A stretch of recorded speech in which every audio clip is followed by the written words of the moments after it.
Selamat datang kembali lagi bersama Epa Raikren. Mari kita bahas market ya.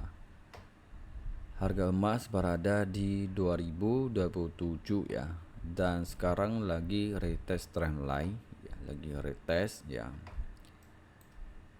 Dan kalau sampai dia pecah, dia akan uji bawah lagi 2020 atau low-nya berada di 2015 ya. Kalau gak bisa, dia akan retest lagi 33 ya. Sesuai yang diharap semalam ya, memang emas lagi menguji ya high-nya resisten di 2030 ya, tapi tidak bisa di break, akhirnya didorong ke bawah ya. Karena lidiha rally untuk emas naik ke atas ya masih terbatas ya, karena anggota emisi sudah mulai pidato ya, mereka bahas terlalu dini ya, membahas suku bunga akan diturunkan ya. Mereka cuma ya sementara ya dovish dulu ya, karena melihat inflasi udah mulai turun ya, jadi udah mulai lega, tapi gak sepenuhnya ya. Tapi mereka cuma dopis kan. Selanjutnya mereka masih butuh data yang bisa mereka ambil keputusan lagi. Kalau saya inflasi masih ada potensi naik lagi, mereka tetap akan hawkish lagi. Jadi hati-hati ya, karena masih di luar target ya. Sebelum mereka melihat capai target, nggak ada namanya turun suku bunga ya. Memang kalau naik suku bunga lagi mungkin sangat bahaya dan juga terbatas ya.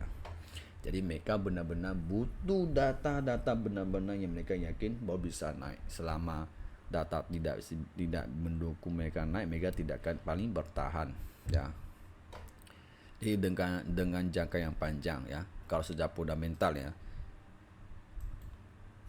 Terus secara seadil di technical ini ya, bahwa emas high-nya berada di 2033 sampai 2015. Ini tahap support dan resisten masih kuat ya.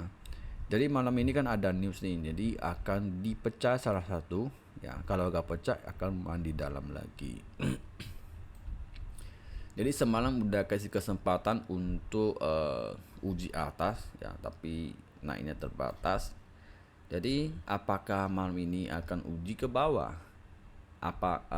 Bukan soal malam, maksudnya sebelum masuk ke news, apakah ini sana untuk uji bawah ya. Kalau turun punya masih terbatas, sekarang masih sesi ASEAN jadi agak slow.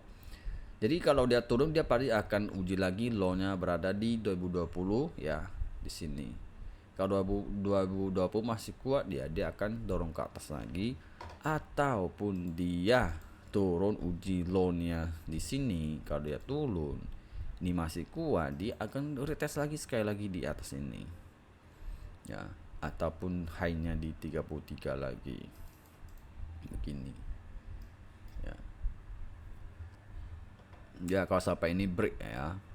Terus ini emang kan masih belum closing untuk menuju ke atas, masih belum ya, masih tahap atas bawah dijaga sideways lagi ya. Gimana pun ya, harga emas sementara ya masih penutupannya masih momentum buy ya, masih ada kekuatan buy, cuma penutupannya gak kuat di situ, masih tertahan. Jadi kalau saya lihat, kalau malam ini ada potensi penutupannya momentum sell gitu ya, karena kalau berdasarkan candlenya ya, saya lihat dari ini dia tutup tapi nggak bisa tutup liquid sebelumnya ini. Ini kan sebelumnya sempat dia tutup bearish engulfing ya. Jadi dia gak continue tapi dia gantung. Nah, setelah dia gantung, dia akan baru dia turun. Jadi market gak akan kasih patokan kalau udah bearish engulfing dia akan turun gitu, gak ada. Dia ada dua pilihan. Saat dia sudah ada bearish engulfing, antara dia akan continue atau dia gantung dulu baru dia continue di situ. Jadi dia ada momentumnya. Kalau udah waktunya dia akan turun di situ. Jadi semalam dia gak lanjut, artinya mungkin malam ini dia lanjut jika news malam ini jam 8.30 ya, kalau ini positif Karena di sini kalau dia positif kan, ini kan izin mendirikan bangunan ya. Jadi kalau bangunannya masih kuat, artinya kreditnya nggak gitu ketat ya. Jadi walaupun suku bunga tinggi, masyarakat masih kuat untuk pinjam uang, jadi mereka masih sanggup bayar suku bunga yang tinggi ya. Jadi saya patokan bahwa loannya di 2015 sama high 2033 akan pecah salah satu. Jika kalau 33 dia keluar, di sini ada supply ya, akan dia uji lagi. Jadi di sini ada potensi ambil sell supply sini atau resisten di 2063 di sini bisa ambil sell ya. Jadi di sini ada posisinya 73, di sini ada low risk, di sini medium risk, di sini high risk ya. Oke, kalau buy bisa buy di dalam dimensi ini, di sini ada posisi untuk buy ya. Mau cari buy atau sell itu harus agak jauh. Kalau dia sudah running agak jauh dan juga udah mulai tenang dan ke kanan, itu ada potensi untuk masuk, ambil dia, cari koreksi ke atas atau cari harga balance ya. Penting kuncinya sabar, dan juga kalau mau tradingnya itu ya sesi New York aja, malam-malam aja. Sesi ASEAN itu ya agak slow. Oke.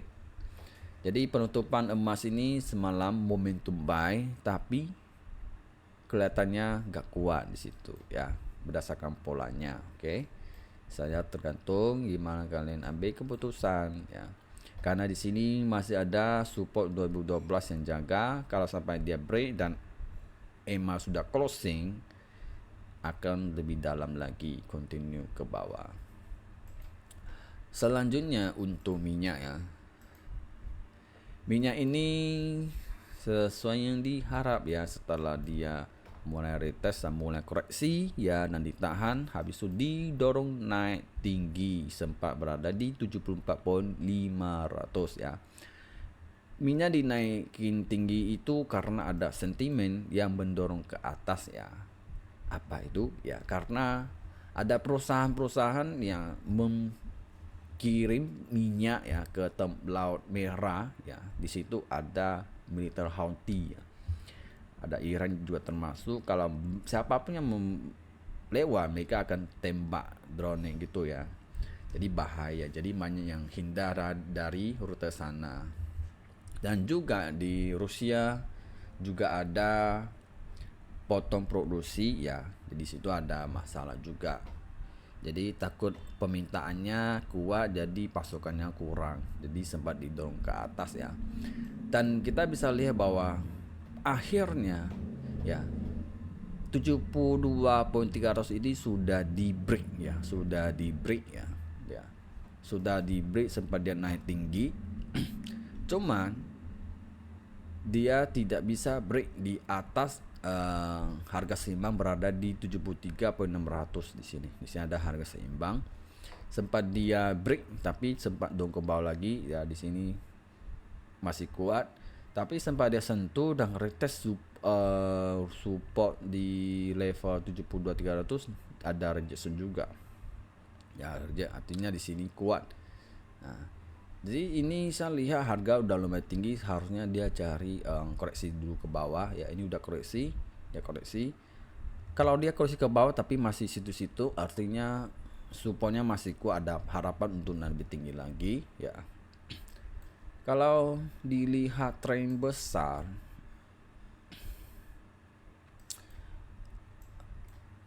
ini kan masih pola downtrend ya, downtrend. Cuma dia naik sekitar 34 ya. Dan ini akan dia ke kanan ya. Kalau berdasarkan ini tren ini kan dia sudah break ya, sudah keluar dari downtrend dan posisinya lagi bentuk pola uptrend ya. Oke. Jadi di sini masih banyak yang level harus dia tutupi baru bisa naik lebih tinggi lagi. Dan ini kita tarik lagi ke gini atau ke gini. Oke. Ini adalah untuk kita pantau ya. tangga nih dia untuk naik ya. Kalau sampai dia break ya bahaya ya. Nanti takutnya kekuatan untuk naik tinggi sudah terputus. Jadi dia ke bawah lagi ya. Kalau ini gak terputus dia akan namanya naik, turun, naik, turun, naik, semakin dia naik gitu ya. Gitu. Kalau sampai dia putus, wah bahaya nih. Kalau sampai dia putus dari sini dan gak masuk lagi, dia akan bisa bawa lagi ya. Tapi ya kalau masuk bulan-bulan Desember ini kan permintaan juga kuat di situ ya. Cuman yang aku takut itu berita wabah corona itu sudah melekit, itu aku agak takut juga sih kalau sampai terpengaruh ekonomi ya. Minyak bisa drop lagi, bahaya kali ya. Ya. Oke. Dan minyak penutupan semalam sudah jelas ya, momentum buy ya. Sudah 4 hari dia naik terus ya, karena kekuatannya bullish yang peringkat pertama ya. Jadi selalu didorong turun dia terbatas ya. Oke, jadi untuk sementara waktu minyak masih harapan untuk buy ya. Kecuali dia udah penutupan momentum sell ya, berarti buy-nya sudah hilang. Jadi sell. Oke, selanjutnya kita bahas Nasdaq, oke. Nasdaq ini naik terus ya, naik terus nih. Belum ada namanya momentum sell lagi ya. Ya gila ya, Nasdaq ini naiknya gak ada turun-turun punya ya, naik terus ya. Untuk sekarang masih belum ada namanya tutup seller, masih belum ada ya. Masih momentum buy, masih kok ada kekuatan naik lagi ya. Entah sampai mana dia ada batas untuk turun baru cari low ya. Selama dia belum cari high-nya, dia akan cari high terus di situ. Kalau saya lihat batasnya di 17.000 ya. Di sini ada bottom ya. Dia sudah melewati bottom ya. Sudah melewati double top, bukan bottom, double top ya. Apakah dia akan turun ya? Jadi ini sejarah baru OTH ini. Ini dia lebih tinggi dari sebelumnya ya. Ini tahun 2021 tingginya sekitar 16.700, tapi ini agak tinggi dikit ya, berapa poin ya. Apakah udah saatnya dia cari turun? Ya harus sabar, tunggu dia penutupan momentum sell ya. Untuk sekarang masih belum ada penutupan momentum sell. Kalau berdasarkan Fibonacci, di sini high yang dia target banyak ada 16.000 atau 17.400 ya, atau 17.700, masih banyak lagi.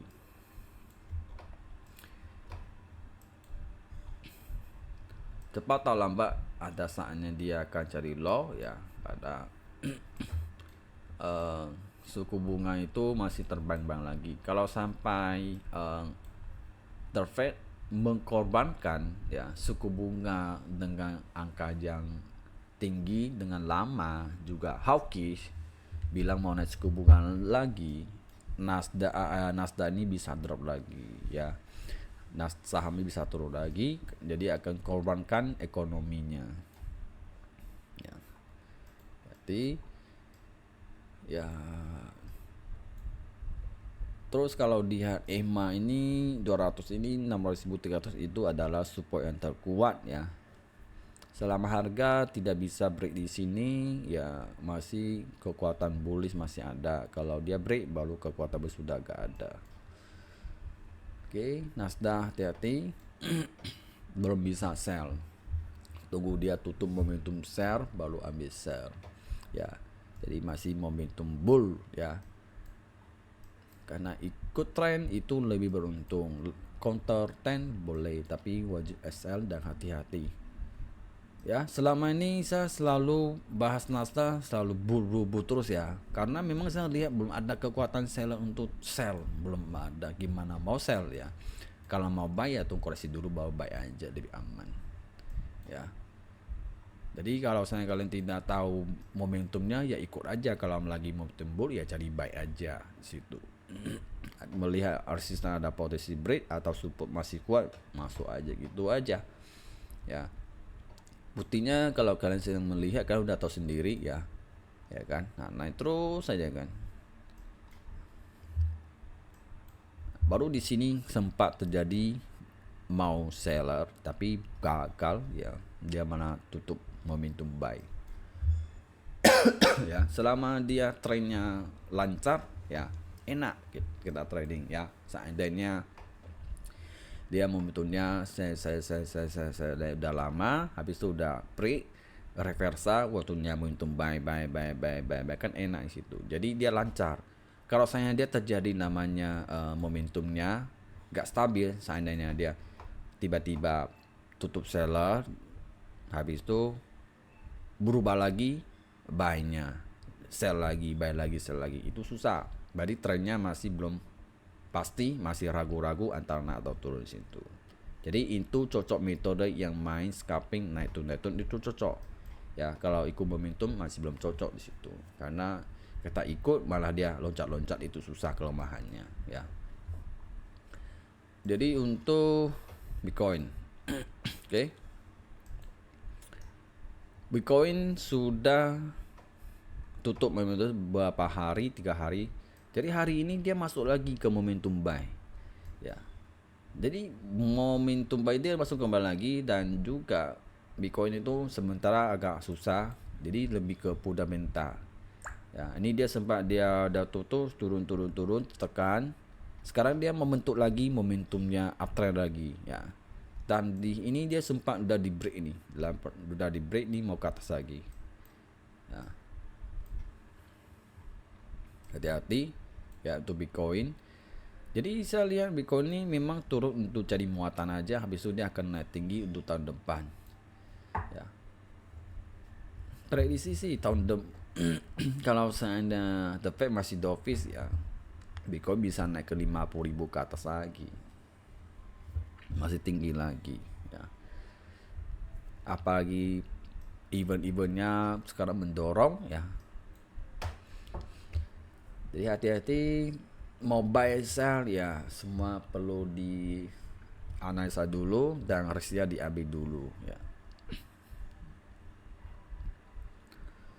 Terus kini kayaknya kalau di Hapola dia daily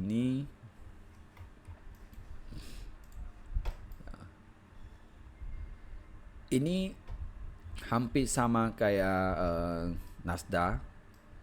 Dia high low gitu, turun dia bisa naik lagi ya. Seperti begini ya. Kalau dia buat pola begini perlu hati-hati. Nah, dia bisa naik tinggi. Hati-hati. Kalau dia buat pola begini itu bisa drop. Ya, cuma pola ini gak ada namanya 100%. Semua perlu hati-hati aja. Risk management. Ya, sekarang dia sudah break dan menunjukkan ke atas ya Bitcoin. Apalagi lagi minyak masih kuat, masih bertahan. Oke.